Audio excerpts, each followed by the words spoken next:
I think ultimately Trump will have a very unique place in American history as our worst president ever. Would you expect his tariffs position to completely go? I mean, even on China? No, I don't think so. I think he will try and find a way to declare victory one way or another, and then try and retreat behind that as the tariffs go down. He cares about what he thinks about himself and what he hears about himself, and he doesn't have the wit to see that it's a bigger world than just what happens in the confines of the West Wing. The Newsagents USA. Ambassador Bolton, welcome to the Newsagents. I want to start with a quote from President Trump himself. He told The Atlantic, and he put on Truth Social, "I really believe that what I'm doing is good for the country, good for people, good for humanity." Is it possible, do you think, that he believes that? What do you think drives Donald Trump? Donald Trump is what drives him. He says things like that because it's the politic thing to say, but his focus of attention is really very limited and centers on, in any given context, what will bring the biggest benefit for him. He doesn't have a philosophy. He doesn't do grand strategy. Really doesn't even do policies. We understand that, and so his decisions are almost entirely transactional and therefore very hard to predict. If we start with foreign positions, there is talk as we record of a mineral deal with Ukraine. There is no concrete talk of a peace deal. The Kremlin has talked down any chance of that, saying the rapid progress that Trump wants is difficult to achieve. Your thoughts on whether it's possible? Well, I think the mineral deal may turn out to be almost irrelevant to the extent Trump started off by thinking that deal would pay for all of the assistance we'd previously given to Ukraine, at least according to press reports. That's not in the deal at all. And if there's some aspect of compensation tied to future sales, I don't think that bothers me or Ukraine so long as Trump continues to make the sales available. If he were to cut it off, that would be a significant detriment to Ukraine. I don't think a ceasefire is likely in the near term, and certainly not any kind of peace deal. I don't think Trump understands that. He has said repeatedly, including in the State of the Union message, he thinks the conflict is senseless. That's his word. It's not senseless to the Ukrainians, who think that they're fighting for their freedom and independence. And for completely different reasons, it's not senseless to the Russians, who think they're recreating the Russian Empire. So if anybody understood that, you'd see that negotiating even a ceasefire is not a proposition you could do in 24 hours, as Trump said in the campaign, or as we now know, even in the first 100 days. We're all trying to work out if he's actually had an epiphany over the weekend in Rome. Do you believe him when he says that he's woken up to the idea that Putin's playing him, tapping him up? Well, I think it's a subject that's always on his mind, and I think it's a risk that Putin runs, that he will overplay his hand. But no, I don't believe Trump has epiphanies. He got a great photo of himself knee to knee with Zelensky in the Vatican. Great photo. That's what he cares about. But do you think that he sees Putin any differently now, or do you think he's essentially an ally? I don't think there's any change in Trump's view. He believes he and Putin are friends. He believes the same thing about Xi Jinping and Kim Jong-un. In fact, with Kim Jong-un, after their first meeting, he said, "We fell in love." That's not how any of those three view him, particularly Vladimir Putin, who is about as cold-blooded a political leader as I've ever seen. He is panicking now, it seems, about tariffs, or maybe about poll numbers, or maybe about the markets. Would you expect his tariffs position to completely go? I mean, even on China? No, I don't think so. I think he will try and find a way to declare victory one way or another, and then try and retreat behind that as the tariffs go down. I'm afraid we may be about to enter into a recession in the United States, which will have worldwide consequences. Just this morning, the statistics came out that showed the economy contracted 0.3% in the first quarter, which certainly surprised me. Maybe others were not surprised. The technical definition of a recession is declines in two consecutive quarters, so we've only got one to go. And I think that could have a profound political impact in the United States. The people who voted for Trump wanted relief from prices that they felt under Biden. They wanted a growing economy. They remembered the economy before COVID. They gave the presidency to Trump. If he doesn't deliver, the consequences, I think, will be swift against other Republicans. It does seem that the Trump effect around the world right now is to bring people together against Trump. That the Liberals are winning in Canada, Australia could see a left win. Even Xi Jinping has stopped looking like a pariah leader and feels like he's bringing an anti-US coalition together in Asia now. I mean, do you see a sort of a regrouping of the order against Trump now? Well, I don't see a regrouping against Trump or a new order. I don't think that's possible. But I think the reaction you describe is correct, and it underlines a very basic point. It's hard for people to understand this point, but I want to stress it again. Trump thinks about himself. He doesn't think in philosophical terms. He's not playing three-dimensional chess. He is personally responsible for the Liberal win in Canada. The Conservative was leading by 20 points in the polls before Trump started talking about tariffs.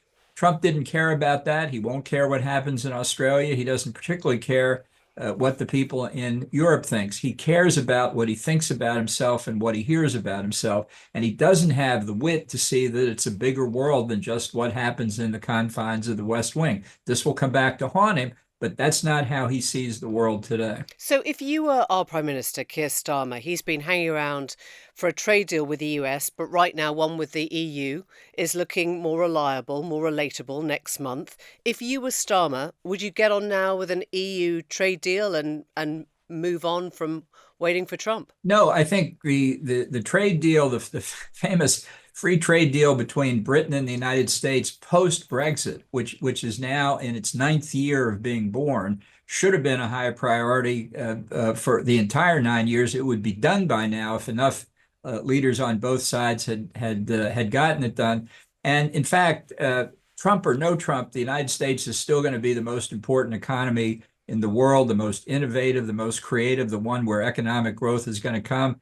That should be the number one priority for Britain, notwithstanding its unfortunate geographic location. But would you say then to Starmer, don't rush into anything with the EU because that's really going to piss Trump off? Well, I don't know that this would rise to Trump's level of consciousness, but I don't think he's going to give the EU a particularly good deal. And looking out for number one in Britain's case means make the deal with Trump. You can make a deal with the European Union later. They crave anything to get Britain closer to coming back in, which I think would be a mistake for Britain. But it means Britain has more leverage in the negotiations with Europe than it does with the US. I guess Donald Trump has, in the last few weeks, had plenty of opportunity to say that he was joking about invading Greenland, joking about invading Canada or reclaiming Panama. He isn't joking. He was asked that directly in a press conference. Do you think, for all the bluster about him hating foreign wars, we could see America at war under Trump with an ally? I think there's zero chance of that. Look, he talked about Canada as the 51st state so he could call Justin Trudeau governor. It was about humiliating him. Well, Trudeau is gone. Now he's got to deal with Carney. And I think Carney's background in finance may convince Trump he's dealing with a serious person now, and he has to take him seriously. The talk about Greenland and Panama was certainly ill-advised, and the chances of it happening are zero. This problem of Greenland can be resolved by negotiation. I would be willing to take sovereignty of Greenland. That doesn't look like it's going to happen. But under the very well-known 1951 Defense of Greenland Treaty between Denmark and the United States, a lot is possible. During the Cold War, we had as many as 16 military bases in Greenland. I think this is a resolvable problem. Sorry, what do you mean by resolvable? You said take control of Greenland through negotiation. You think that Greenland should be part of America? No. No, I said I would be willing to take sovereignty. I think it would be in Greenland's interest. And by the way, Donald Trump didn't discover this. In 1868, Secretary of State William Seward, having purchased Alaska from Russia in 1867, offered Denmark that we would purchase Greenland. They turned him down, but the idea didn't go away. In 1947, Harry Truman offered Denmark $100 million for Greenland. Unfortunately, they turned it down again. I'm saying that the strategic interest can be accomplished without taking sovereignty, but I think it would be a fine idea if the Greenlanders themselves wanted to do it, which Trump, in his inimitable fashion, has probably now made impossible. If Trump tried to get around the 22nd Amendment to serve another term without congressional sign-off, what would be your response?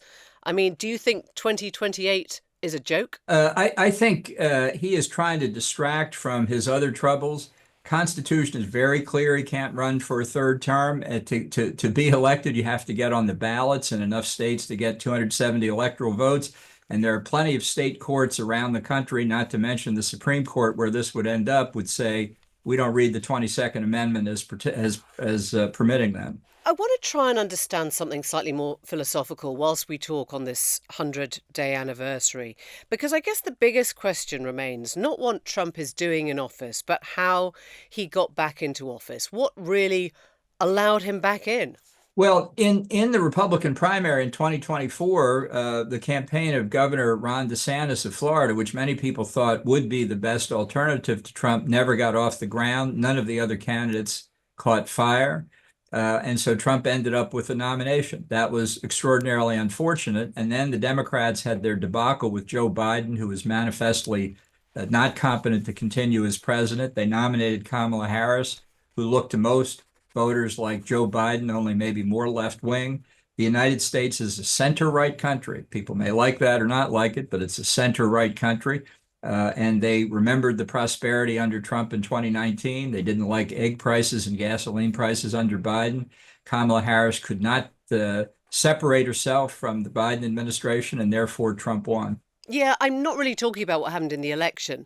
I guess the more complicated question is what happened within the Republican Party. You've been serving Republican president since Reagan, and it looks to the outside world like your party has now been institutionally captured by MAGA, which doesn't happen without consent. Well, I think too many Republicans have not stood up to Trump, but I'm hoping that will change soon.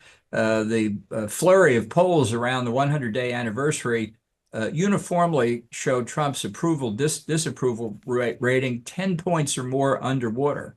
And that's even before news that the gross domestic product declined in the first quarter. So I expect more Republican opposition in Congress because they fear for their electoral chances in November of 2026. But I would have to say also, where is the Democratic Party these days? Have you caught sight of them in Washington? I can't find them. They're almost invisible. They're a non-force in Congress, and that's a problem when the opposition party can't seem to open the door. Well, let's talk about what's happening on the inside of the party. You've got Marco Rubio, or you've got Joni Ernst, or you've got Lindsey Graham fawning over Trump, saying he should, again, a joke, he should become the next pope. Do you believe that the Republican Party is beyond the point of no return? No, certainly not. I think the day Trump disappears from the scene, the party will begin to snap back into what it remains, I think, at its base. Basically a Reaganite party on foreign policy and a center-right party on domestic issues. Trump has a very strong and loyal base, but it's not even a majority of the Republican Party, let alone the country as a whole. I just wonder, when you look back, when you look at 2019, the House launched an impeachment inquiry against Trump. You were a key witness. You refused to testify without a court order at that time. And I wonder if you reflect back on that and think, I had that opportunity and I regret not doing that now. No, because it wouldn't have changed the outcome. The House Democrats committed impeachment malpractice, in my view, by confining their effort to the Ukraine issue, and because they failed fundamental politics. It requires a 2/3 majority in the Senate to convict an executive branch official who's impeached. And they threw that out the window at the beginning. They had a majority in the House. They impeached Trump, but the way they did it guaranteed the Senate would acquit. But wasn't it bigger than that? Wasn't it about saying, I know Trump up close. People were dying to hear from you. You were a witness. You could have been part of the history of actually speaking out about Trump whilst he was in power. The Democrats must not have wanted me very much because they never gave me a subpoena. Do you regret not speaking? No, I don't. Look, I was under an order from the White House not to testify at all. And under what we thought would be a subpoena coming, they subpoenaed my deputy, Charlie Kupperman. And so he was faced with an order from the executive branch saying, don't testify, and an order from the legislative branch saying, testify. So he went to the judicial branch to say, look, I'm an ordinary citizen now.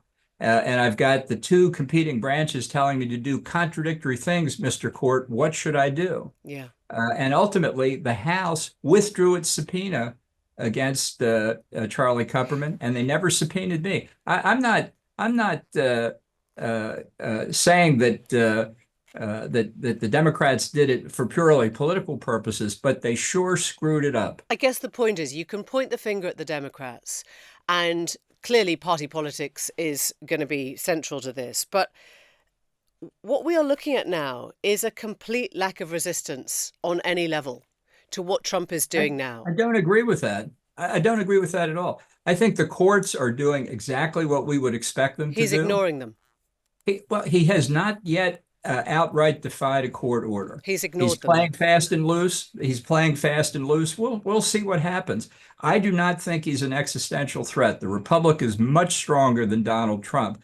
And I think, in fact, it's counterproductive to those of us who are opposing him to hear people say resistance is futile. Because when you say that, then you convince people maybe it is. I think the struggle goes on, and I think ultimately Trump will have a very unique place in American history as our worst president ever. Look at what's happened in the last 12 hours. Amazon threatens or describes what it's going to do to help customers know the cost of Trump's tariffs. Trump makes a phone call. Jeff Bezos backs down. The whole story goes away. I mean, I don't know where you're finding this resistance now. Well, I think it'll be very interesting to watch what other firms do, because I think that this was such a clear example of deference by the business community. I think it'll rebound against them, and we'll see more. I do believe we'll see a lot more resistance from Republicans in Congress for their own safety's sake. Just one example: 2 weeks ago, before the congressional recess, Ted Cruz, who had been very supportive of Trump after he lost the 2016 Republican nomination, gave a very strong statement against the tariffs. Look, the first 100 days, the news has moved in Trump time. Yeah. Trump is active 23 hours a day. The judiciary, as an example, doesn't move in Trump time. It moves at the speed it wants to move. Other institutions have to react. You can't write the end of the story after 100 days. I guess it's very easy for Republicans to speak out against tariffs because that was tangibly damaging their pockets, not least. It was tangibly damaging the millions of the men who surround Trump. It's much harder when it comes to issues of human rights or issues of constitution or issues of the rule of law. And I don't hear people speaking out on that at all. Not in your party. I think you ought to look around a little bit better. I think a lot of voices are coming out against them. I think from the Republicans? Sure. The editorial page of the Wall Street Journal, the National Review, many commentators on the right. It takes a while. People voted for Trump 6 months ago. They're not ready to say that he's failed yet. But the proof will come, I think, in the next 6 months. We'll see what happens to the economy. And if the tariffs bring, as I believe economic theory and experience tell us they will bring, negative economic consequences, Trump will begin to suffer from it. Last thought, you're not scared of what America's in for in the next 4 years then? Of course not. The United States had a civil war in the 19th century with over 600,000 killed and wounded in the military conflict. And we emerged from it and became the world's largest industrial power. Donald Trump is a problem. He will cause enormous damage, but Donald Trump is no threat to the Republic. Ambassador Bolton, thank you very much indeed. Thanks for your time this morning. Thank you. The Newsagents USA.